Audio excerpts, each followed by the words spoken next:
Welcome to another Smart Money Concepts video.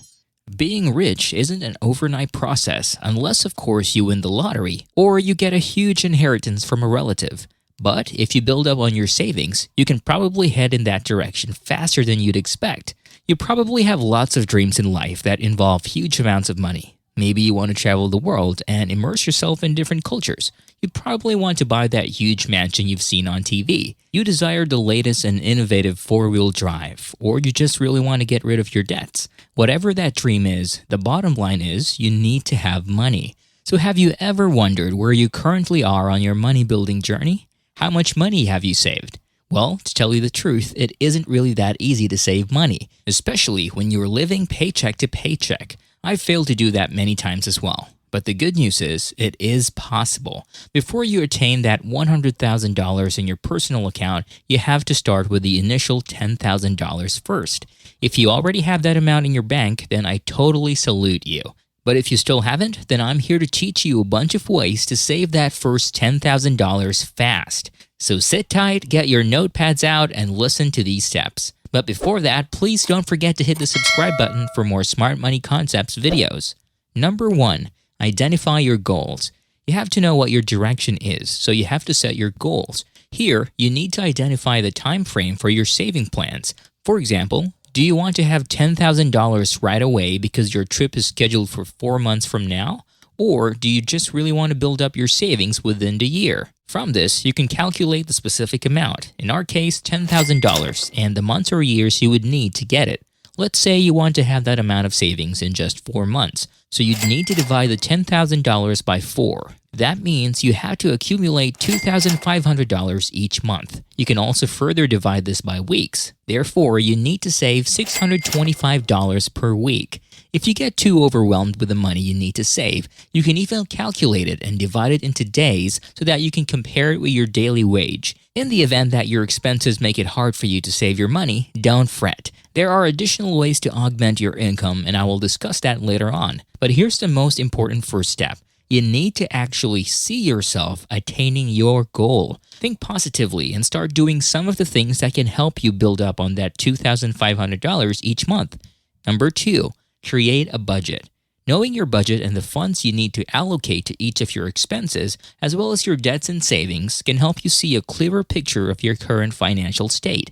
And it all starts with identifying your income and expenses, basically where your money comes from and goes to. The most accurate way to do this is to track all of your spending. You can start right now. List your expenditures, every little cent and dollar, to track your money. From there, you can plan your budget to fit your financial goals. Cut back on things you don't need or lessen the money you have allotted for certain items. There are tons of free budget spreadsheets online so that you can see templates and use them when you craft your own. Do you want to save but don't know where to start? We're here to guide you. Just hit that subscribe button and the notification bell to get notified whenever Smart Money Concepts posts a new video. Number 3. Examine your bills. What if I told you that it's possible to trim down your monthly bills? The key to it is examining all of your expenses as thoroughly and meticulously as possible. The things to look out for are your phone bills, subscriptions, and insurance bills. Negotiate with your phone provider if ever there are services that you rarely use on your phone. Look at your entertainment or cable subscriptions and see if you can get the basic plans with the lowest rates instead of what you have right now.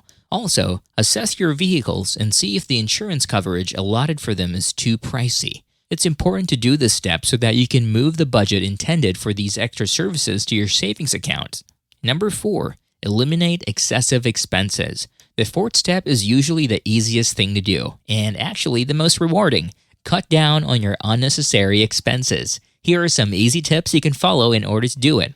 Create a grocery list. When we go to the grocery store, we tend to buy more items than we intended to because we haven't set an itemized list. Enumerate all of the items you need in your pantries and stick to buying only them. And one more tip. Eat first before you head out and buy groceries. Chances are you'll be full enough to not be tempted to purchase certain food items. There's actually a study that says people who are hungry tend to overbuy because they're craving so many things. Personally, this one works for me. When I started creating a list and grabbed a snack before heading out to the supermarket, I actually saved lots of cash because now I only end up buying the things that I truly need.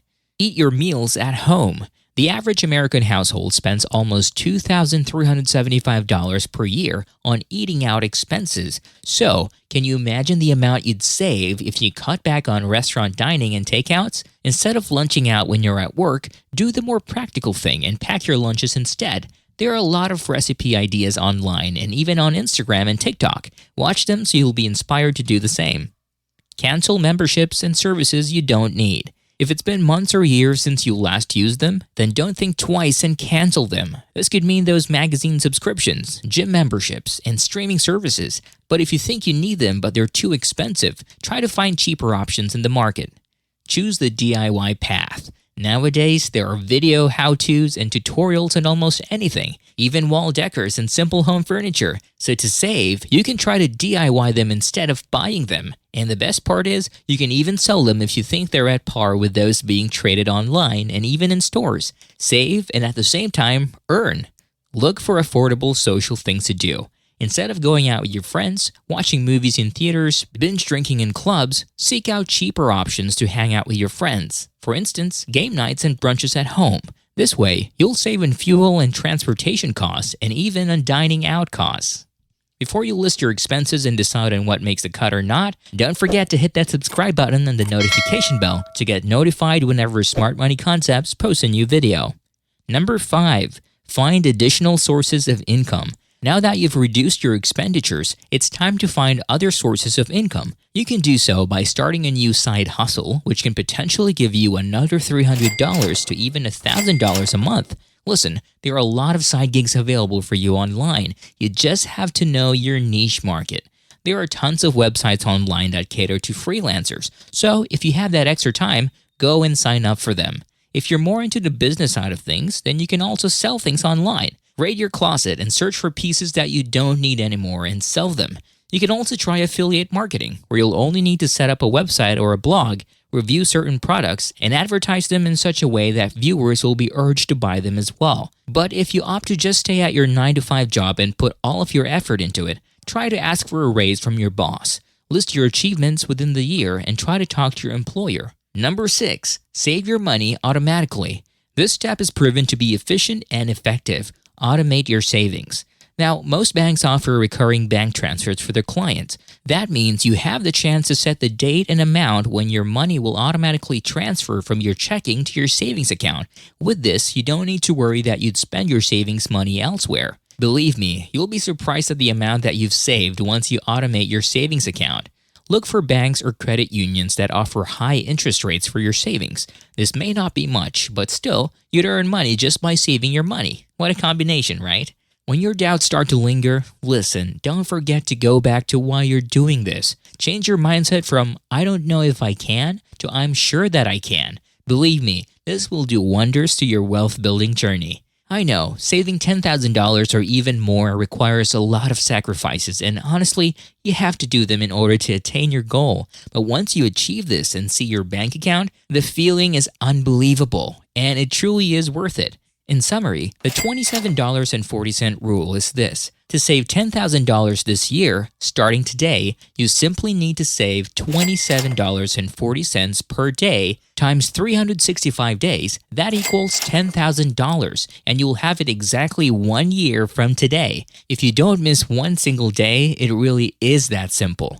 What's the amount you're targeting to save this year and why? Tell us your stories in the comments section. Don't forget to click the like and subscribe buttons now to make sure that you don't miss our next video.